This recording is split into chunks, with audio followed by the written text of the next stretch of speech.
धर्म, अर्थ, काम और मोक्ष। मानव जीवन इन चार चीजों के इर्द गिर्द घूमता है और एक दिन समाप्त हो जाता है। किसी के जीवन में धर्म हावी है, यानी किसी को धर्म चाहिए, किसी को अर्थ चाहिए, किसी को काम चाहिए, और बहुत ही विरले लोग हैं जिनको मोक्ष की प्राप्ति होती है। इस बार मीन लगन से काम भाव में पंचग्रही योग बनने जा रहा है। काम का अर्थ केवल पैशन नहीं, काम का संबंध केवल वासना से नहीं, काम उद्यम भी है, काम पराक्रम भी है, काम सिद्धि भी है। कुंडली को यदि चार भागों में विभक्त किया जाए लगन से शुरू करके, तो धर्म, अर्थ, काम और मोक्ष। ये जो काम है ये उद्यम है, पराक्रम है। उसके बाद धर्म, अर्थ, काम और मोक्ष। ये जो काम है ये वासना से संबंधित है। और धर्म, अर्थ, काम और मोक्ष, यहां पर जो मकर राशि में जो काम भाव बना, ये कार्य को सिद्ध करता है, काम की सिद्धि करता है, यानी इच्छाओं की पूर्ति करता है, फुलफिलमेंट ऑफ डिजायर्स। तो क्या मीन लगन के जातकों में इस बार जनवरी के महीने में काम हावी रहेगा? क्या उनके कार्य सिद्ध होंगे? क्योंकि पंचग्रही योग इसी भाव में 14 जनवरी से बनने जा रहा है। तो क्या उनके कार्य सिद्ध होंगे मीन लगन के जातकों के? आज इसी बात पर पूरी विस्तार से हम चर्चा करेंगे। दोस्तों, यदि आप मुझसे किसी भी प्रकार का निजी ज्योतिषीय परामर्श लेना चाहते हैं जिस पर कि शुल्क लागू है, निजी ज्योतिष परामर्श के लिए आप स्क्रीन पर दिए गए व्हाट्सएप नंबर पर मैसेज भेजिए। पहले परामर्श शुल्क की जानकारी लीजिए और यदि उचित लगे तो आप अपना अपॉइंटमेंट बुक करवा सकते हैं। शुरुआत करेंगे सबसे पहले ग्रहचाल के बारे में। मीन लगन के जातकों के लिए इस महीने की, यानी जनवरी के महीने की ग्रहचाल कैसी है? मंगल पूरा ही महीना अपनी स्वराशि मेष राशि में होंगे, धन भाव में होंगे। धनेश का धन भाव में होना क्या वाकई में आपको धन दिलाएगा? चर्चा करेंगे अभी थोड़ी देर में। इसके पश्चात पराक्रम भाव में राहु हैं, चंद्र पंचम भाव के स्वामी हैं यानी पंचमेश हैं, केतु नवम भाव यानी धर्म के भाव में हैं, शुक्र भी 1 जनवरी को धर्म में होंगे। इसके पश्चात दशम भाव यानी अर्थ में जाएंगे। सूर्य और बुध वहां 1 जनवरी को पहले से होंगे। सूर्य 14 जनवरी को मकर राशि में और बुध 5 जनवरी को मकर राशि यानी लाभ स्थान में जाएंगे, इच्छाओं के पूर्ति वाले भाव में जाएंगे। इसके पश्चात बृहस्पति और शनि वहां पहले से ही मौजूद हैं लाभ स्थान में। तो अब बात करेंगे कि आपको इस महीने सभी ग्रहचाल का क्या असर पड़ेगा।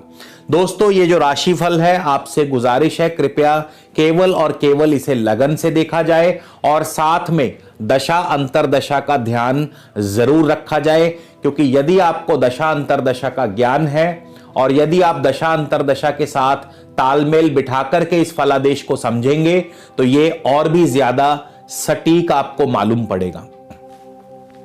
तो शुरुआत हम सबसे पहले बृहस्पति से करेंगे। बृहस्पति जो कि लगन के स्वामी है, राशि के स्वामी है, बृहस्पति लाभ स्थान में है। और क्या बृहस्पति आपको कार्य सिद्धि देंगे? क्या बृहस्पति आपके कार्य सिद्ध करेंगे, कार्य संपूर्ण करेंगे? क्या आपकी इच्छाओं की पूर्ति करेंगे? और यदि करेंगे तो कब? तो यदि आपको बृहस्पति की ही महादशा, अंतरदशा या प्रत्यंतर दशा चल रही है तो यह फल आपके लिए। आगे बढ़ने से पहले एक चीज और बताना चाहूंगा कि मान लीजिए बहुत सारे लोगों को महादशा, अंतरदशा और प्रत्यंतर दशा तीनों ही अलग अलग ग्रहों की चल रही हो सकता है किसी को बृहस्पति की महादशा हो, उसमें शनि की अंतरदशा हो और सूर्य का प्रत्यंतर हो। तो आपको केवल बृहस्पति, शनि और सूर्य का ही फल देखने की जरूरत है, बाकी अन्य ग्रहों का फल लगभग न्यून रहेगा। इसी प्रकार जिनको भी जो भी ग्रह दशा वर्तमान में चल रही है उनका फल देखेंगे तो उसका फल आपको ज्यादा सही और सटीक मालूम होगा। तो यदि आपको इस समय वर्तमान में बृहस्पति की दशा अंतरदशा है तो यह फल आपके लिए 1 जनवरी को बृहस्पति शुक्र के उप नक्षत्रा में होंगे। शुक्र महीने के शुरुआत में नवम भाव यानी भाग्य भाव में है। शुक्र तृतीय और अष्टम भाव के स्वामी हैं। तो यहां पे मैं आपको बता दूं कि बृहस्पति जो कि शुक्र के उप नक्षत्रा में है और जिनको भी बृहस्पति की दशा है तो महीने की शुरुआत दौड़ धूप वाली रहेगी, भाग दौड़ बनी रहेगी। आपके कार्यों में आपको अभी सफलता हासिल नहीं होगी या विलंब से सफलता हासिल होगी। अभी आपके कार्यों में अड़चनें आएंगी, अवरोध पैदा होंगे, आपको ज्यादा मेहनत करनी पड़ेगी तो ही आपके कार्य सिद्ध होंगे। लेकिन 7 तारीख को बृहस्पति चंद्रमा के उप नक्षत्रा में चले जाएंगे। चंद्रमा जो कि पंचमेश हैं, पंचम भाव के स्वामी हैं, तो यहां पर थोड़ा सा रिलीफ मिलेगा लेकिन बहुत ज्यादा नहीं। अभी कारोबार धीमा ही रहेगा। हाँ, जिनका भी संबंध शेयर मार्केट से है उनके लिए यह समय अनुकूल रहेगा, यानी शेयर मार्केट से उत्तम धन लाभ होगा। आपको संतान की तरफ से उत्तम लाभ यानी संतान सुख की वृद्धि हो सकती है, संतान को लाभ हो सकता है या संतान से लाभ हो सकता है। पंचम स्थान लव लाइफ का है, लव लाइफ बढ़िया चलेगी।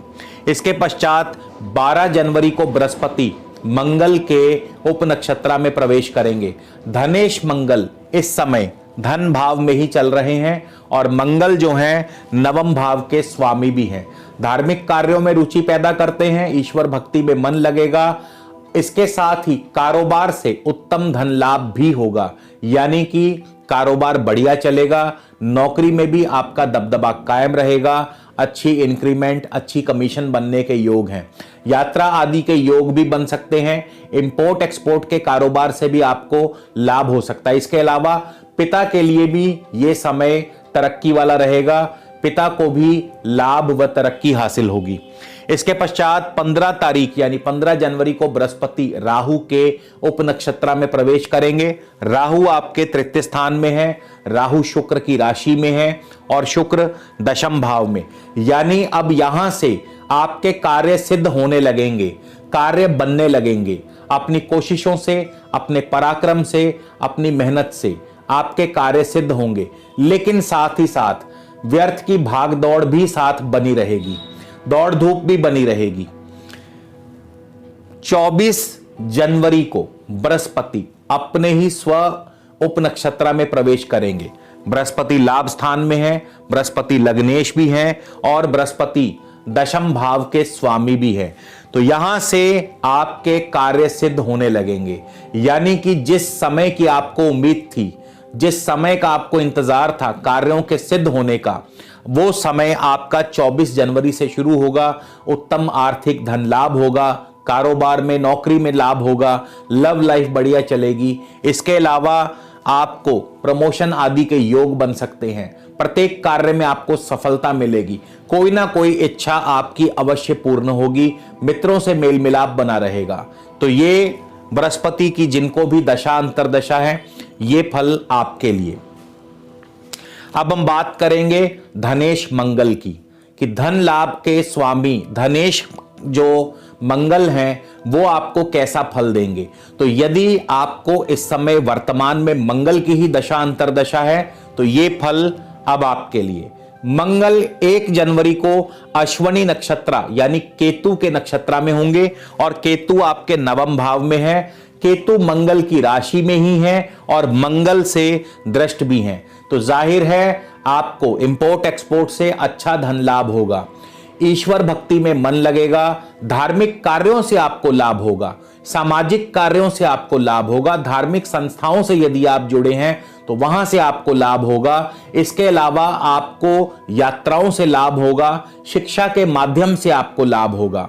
यानी कि इस दौरान जब तक मंगल केतु के नक्षत्रा में रहेंगे आपको उत्तम आर्थिक धन लाभ करवाएंगे। परिवार में सुखद माहौल बना रहेगा, यानी पारिवारिक दृष्टिकोण से भी यह समय बहुत बढ़िया रहेगा। परिवार में वृद्धि होगी, आपके परिवार में खुशनुमा माहौल बना रहेगा, आपस में तालमेल अच्छा रहेगा। तो ये समय कुल मिलाकर के जिनको भी मंगल की दशा अंतर्दशा है उनके लिए बढ़िया। 22 जनवरी को मंगल भरणी नक्षत्र यानी शुक्र के नक्षत्र में प्रवेश करेंगे। शुक्र आपके उस समय दशम भाव में होंगे। शुक्र तृतीय और अष्टम भाव के स्वामी हैं। जाहिर है कार्यों में सफलता मिलेगी, लेकिन थोड़ा सा विलंब या पराक्रम से, कोशिशों से, यानी कि एफर्ट्स के बाद आपको सफलता मिलेगी। राजनीतिक सामाजिक क्षेत्र में लाभ होगा, सफलता मिलेगी, मगर क्योंकि शुक्र अष्टमेश भी है तो कार्यों में विघ्न और बाधाएं पैदा करते रहेंगे, यानी कि दौड़ धूप भी बनी रहेगी। कोशिशों से लाभ होगा, यानी इजी सक्सेस नहीं मिलेगा। अब हम बात करते हैं राहु की। तो यदि आपको इस समय वर्तमान में राहु की दशा अंतर्दशा चल रही है तो यह फल आपके लिए 1 जनवरी को राहु अपने स्व उपनक्षत्र में होंगे, यानी राहु अपने ही उपनक्षत्र में है। राहु तृतीय स्थान में है, शुक्र की राशि में है, शुक्र नवम भाव में होंगे। तो जाहिर है आपकी दौड़ धूप बनी रहेगी। महीने के शुरुआत में भागा दौड़ी चलती रहेगी। कार्यों में सफलता जरा विलंब से मिलेगी, कारोबार थोड़ा सा धीमा रह सकता है, लेकिन यह समय ज्यादा देर तक नहीं। 14 जनवरी को राहु मंगल के ही उप नक्षत्र में प्रवेश करेंगे और मंगल जो हैं वो धन भाव के स्वामी हैं और धन भाव में ही विचरण कर रहे हैं। मंगल नवम भाव के भी स्वामी हैं। तो यात्राओं से लाभ होगा, शिक्षा के माध्यम से लाभ होगा, भक्ति कार्यों में मन लगेगा। इसके अलावा कारोबार से लाभ होगा, नौकरी से लाभ होगा, पारिवारिक सुख की वृद्धि होगी। यानी कि राहु जैसे ही मंगल के उपनक्षत्र में प्रवेश करेंगे आपके लिए आर्थिक स्थिति और ज्यादा मजबूत होगी, धन लाभ उत्तम होगा, पारिवारिक सुख बना रहेगा, परिवार में मांगलिक कार्य संपन्न होंगे। दोस्तों बहुत से लोग कहते हैं कि शादी के बारे में नहीं बताया, तो जब भी मैं बात करता हूं मांगलिक कार्यों की, मांगलिक कार्य वही हैं, यानी कि घर में या तो कोई धार्मिक कार्य होंगे या शादी से संबंधित कोई ना कोई मांगलिक कार्य संपन्न हो सकते हैं। तो इन चीजों का जरूरी नहीं है कि कई बार मैं बहुत ज्यादा इलेबोरेट करके नहीं बताता, तो फिर भी बीच बीच में जैसे जैसे समय मिलेगा मैं आपको कोशिश करूंगा कि डिटेल में समझाने की। राहु 29 जनवरी को चले जाएंगे सूर्य के उपनक्षत्र में। अब यहां पे राहु आपकी इच्छाओं की पूर्ति करेंगे और बहुत तसल्ली के साथ, क्योंकि सूर्य होंगे उस समय लाभ स्थान में और सूर्य छठे भाव के स्वामी हैं, तो षष्ठेश होकर के लाभ स्थान में गए हैं। सबसे पहले तो नौकरी में तरक्की, नौकरी में आपकी इच्छा पूर्ति को दर्शाते हैं। और जाहिर है नौकरी में प्रत्येक व्यक्ति की एक ही इच्छा पूर्ति होती है कि मुझे नौकरी में तरक्की मिले। तो कोई बड़ी बात नहीं, यदि आपकी दशा अंतर्दशा भी इस समय बहुत बढ़िया अनुकूल है, यदि आपकी बाकी सब मामलों में आपकी कुंडली में बहुत स्ट्रांग दशा अंतर्दशा है, तो फिर नौकरी में तरक्की अवश्य मिलेगी, ऋण की सुविधा अवश्य मिलेगी, किसी ना किसी कार्य में आपको सफलता अवश्य मिलेगी, क्योंकि 6 और 11 का कॉम्बिनेशन जो है ये कार्यों में सफलता दिलाता है। ये आपके लिए एक नया मार्ग, तरक्की का, उन्नति का नया मार्ग आपके लिए खोलता है। मैंने इसीलिए कहा कि इस महीने मीन लगन के जातकों को कार्य सिद्ध होंगे, यानी काम सिद्धि अवश्य होगी, क्योंकि 11वां भाव ये काम सिद्धि का है, फुलफिलमेंट ऑफ डिजायर्स का। अब हम आगे बढ़ें, चंद्रमा की बात करें तो चंद्रमा पंचमेश हैं। तो यदि आपको इस समय चंद्रमा की दशा अंतर्दशा है, जाहिर है पंचमेश चंद्रमा संतान सुख की वृद्धि करते हैं। इसके अलावा लव लाइफ बढ़िया चलेगी, शेयर मार्केट से अच्छा धन लाभ होगा, खेल कूद, कला, साहित्य, आर्ट्स, कल्चर, इन सब क्षेत्रों में आपको लाभ होगा। केतु की बात करें तो केतु भी राहु की ही भांति फल प्रदान करेंगे। तो जिनको भी केतु की दशा अंतर्दशा है, 1 जनवरी को केतु भी राहु के उपनक्षत्र में है, राहु तृतीय भाव में, शुक्र की राशि में, शुक्र नवम भाव में होंगे और शुक्र उस 4 जनवरी को दशम भाव में प्रवेश कर जाएंगे। तो यानी कार्य सिद्ध होंगे, हालांकि भाग दौड़ बनी रहेगी, दौड़ धूप बनी रहेगी, आपकी यात्राएं चलती रहेंगी, यात्रा आदि के योग, यात्राओं से लाभ होगा, कारोबार में लाभ, कारोबार में तरक्की, नौकरी में तरक्की के योग, राजनीतिक सामाजिक क्षेत्र में आपको सफलता अर्जित होगी। 14 को केतु भी मंगल के ही उप नक्षत्रा में चले जाएंगे और केतु पहले से ही मंगल की राशि में भी हैं, तो धनेश मंगल धन भाव में है, जाहिर है उत्तम आर्थिक लाभ होगा। हर प्रकार से कारोबार में, नौकरी में आपको यात्राओं से लाभ होगा, इंपोर्ट एक्सपोर्ट के क्षेत्र से आपको लाभ होगा, शिक्षा के क्षेत्र से आपको लाभ होगा, धार्मिक कार्यों, धार्मिक संस्थाओं से आपको लाभ होगा, शेयर मार्केट से आपको लाभ होगा, ज्वेलरी आदि के कार्य क्षेत्र से यदि आप जुड़े हैं तो वहां से आपको लाभ हो सकता है।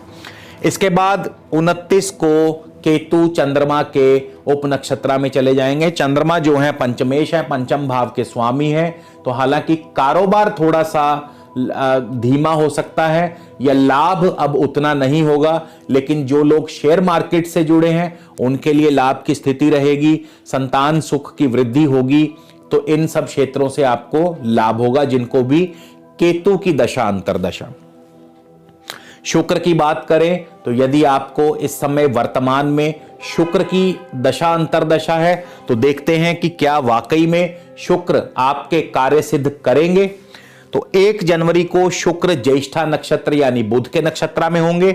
बुध दशम भाव में चतुर्थ और सप्तम भाव के स्वामी हैं, तो जाहिर है दशम भाव में बुध कारोबार की वृद्धि करते हैं, खास करके जमीन जायदाद, भूमि, भवन, वाहन, कृषि, शिक्षा, इन सभी क्षेत्रों में कार्य वृद्धि होगी, कार्य में लाभ होगा, कार्यों में सफलता मिलेगी।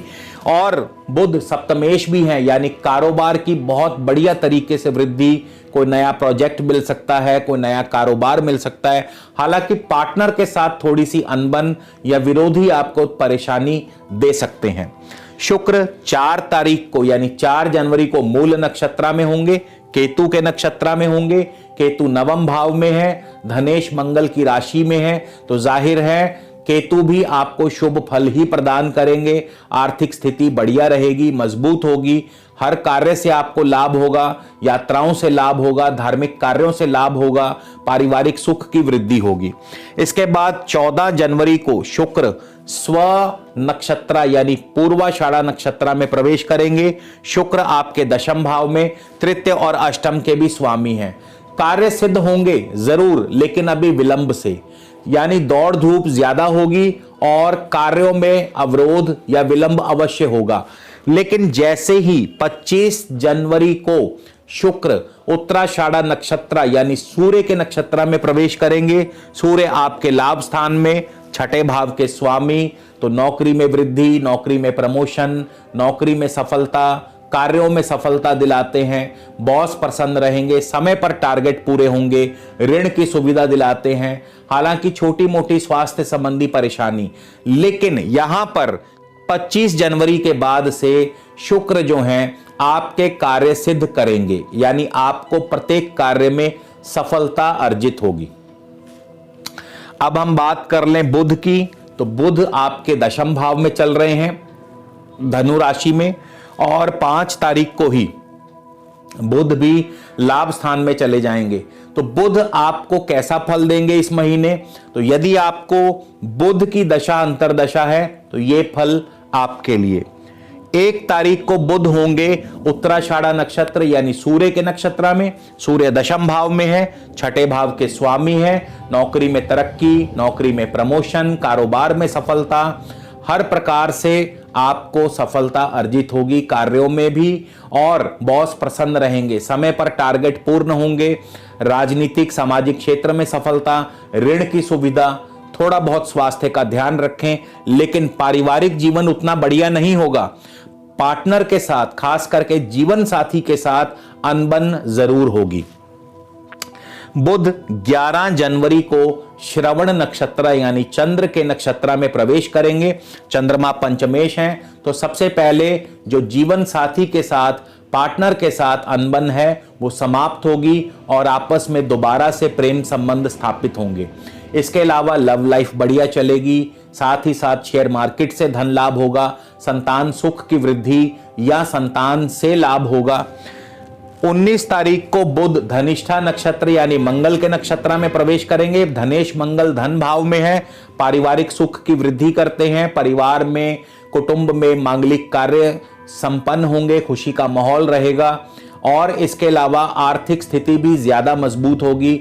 धार्मिक कार्यों में मन लगेगा, यात्राओं से आपको लाभ होगा, इंपोर्ट एक्सपोर्ट विदेशी व्यापार से आपको लाभ होगा, ट्रैवल एंड टूरिज्म से आपको लाभ होगा। तो जिनको भी बुध की दशा अंतरदशा, उनके लिए इस प्रकार के फल आपको प्राप्त होंगे। इसके बाद सूर्य की बात करें तो सूर्य क्या आपकी इच्छाओं की पूर्ति करेंगे, क्या आपको काम सिद्धि प्राप्त होगी। तो सूर्य 1 जनवरी को, यानी जिनको भी वर्तमान में सूर्य की दशा अंतरदशा है, तो ये फल अब आपके लिए 1 जनवरी को सूर्य पूर्वाषाढ़ा नक्षत्र में होंगे। सूर्य जो हैं शुक्र के नक्षत्र में, शुक्र नवम भाव में है, तृतीय और अष्टम के स्वामी, यानी कार्यों में बार बार विघ्न पैदा होंगे, अवरोध पैदा होगा, दौड़ धूप ज्यादा होगी, सफलता कम मिलेगी, यानी कि कोशिशें आपको ज्यादा करनी पड़ेंगी लेकिन लाभ आपको कम मिलेगा। उसके बाद 10 जनवरी को सूर्य अपने स्व नक्षत्र यानी उत्तराषाढ़ा नक्षत्र में प्रवेश करेंगे और सूर्य छठे भाव के स्वामी हैं, दशम भाव में होंगे 14 तारीख को 11वें स्थान में। यानी ये जो समय है आपके कार्यों में सिद्धि करेंगे, आपके कार्य संपूर्ण होंगे, इच्छा की पूर्ति, नौकरी में तरक्की, कारोबार में तरक्की, उत्तम आर्थिक धन लाभ, प्रत्येक कार्य में सफलता, राजनीतिक सामाजिक क्षेत्र में सफलता। हाँ, पार्टनर के साथ अनबन हो सकती है, यानी जीवन साथी के साथ अनबन नोकझोंक चलती रहेगी। उसके बाद सूर्य भी 24 तारीख को श्रवण नक्षत्र यानी चंद्रमा के नक्षत्र में प्रवेश करेंगे। चंद्रमा पंचमेश हैं, तो सबसे पहले तो पार्टनर के साथ चली आ रही अनबन को खत्म करते हैं, क्योंकि पंचम भाव प्रेम का है, तो वापस आपस में तालमेल संबंध स्थापित होगा, प्रेम संबंध वापस से, यानी जो झगड़ा था वो समाप्त हो जाएगा। शेयर मार्केट से लाभ होगा, लव लाइफ बढ़िया चलेगी, संतान सुख की वृद्धि, संतान से लाभ होगा, संतान को लाभ होगा। अब हम बात करेंगे शनि की, तो शनि देव जो हैं आपके लाभ स्थान में हैं। अब देखिए, लाभेश शनि लाभ स्थान में, जो स्वयं लाभ स्थान के स्वामी हैं, क्या वो आपकी कार्य सिद्धि पूरी करेंगे, क्या वो आपकी इच्छा पूर्ति करेंगे? अभी थोड़ी देर में पता चल जाएगा। तो यदि आपको शनि की ही दशा अंतरदशा है तो ये फल आपके लिए। शनि देव 1 तारीख को केतु के उप नक्षत्र में होंगे, केतु नवम भाव में है, धन भाव के स्वामी हैं। आर्थिक स्थिति मजबूत होगी, यानी आर्थिक रूप से आप सुदृढ़ होंगे, ईश्वर भक्ति में मन लगेगा, धार्मिक कार्यों से लाभ होगा, धार्मिक संस्थाओं से लाभ होगा, शिक्षा के माध्यम से लाभ होगा, यात्राओं से लाभ होगा, इंपोर्ट एक्सपोर्ट से लाभ होगा, विदेशी व्यापार से लाभ होगा। साथ ही साथ कुटुंब में, परिवार में सुखद माहौल बना रहेगा, धार्मिक कार्यों में बढ़ चढ़ के आप हिस्सा लेंगे। इसके पश्चात 3 तारीख को शनि देव शुक्र के उप नक्षत्र में प्रवेश करेंगे। शुक्र दशम भाव में होंगे, तृतीय और अष्टम भाव के स्वामी। कार्य पूर्ण होंगे लेकिन विलंब से, कोशिशों से, डबल एफर्ट्स करने पड़ेंगे, यानी कोई भी कार्य आसानी से आपको सफलता नहीं दिलाएगा। इसके बाद 22 तारीख को शनि देव चंद्रमा के उप नक्षत्र में प्रवेश करेंगे। चंद्रमा पंचमेश हैं, जाहिर है संतान सुख की वृद्धि, शेयर मार्केट से लाभ, लव लाइफ बढ़िया चलेगी, आपको कला, आर्ट्स, कल्चर, स्पोर्ट्स इन सब क्षेत्रों में लाभ, लेकिन विलंब से। यानी कि इस महीने स्वयं लाभेश शनि लाभ स्थान में होकर के भी आपके कार्य सिद्ध नहीं कर पाएंगे, आपकी इच्छा पूर्ति नहीं कर पाएंगे। और यही एक भेद है जब हम नक्षत्रों पे बात करते हैं, जब हम नक्षत्र फल की बात करते हैं, तब असलियत मालूम पड़ती है कि कौन सा ग्रह क्या फल देगा, कैसा फल देगा। ग्रहों का संसार जो है इतना आसान भी नहीं कि इसको आसानी से समझा जा सके, क्योंकि यहां पे जो दिखता है वही जरूरी नहीं हर बार होगा। तो इसी के साथ आपसे विदा लेता हूं। उम्मीद करता हूं वीडियो आपका पसंद आया होगा। अगले वीडियो में आपसे फिर मुलाकात होगी दोस्तों। तब तक के लिए नमस्कार, धन्यवाद।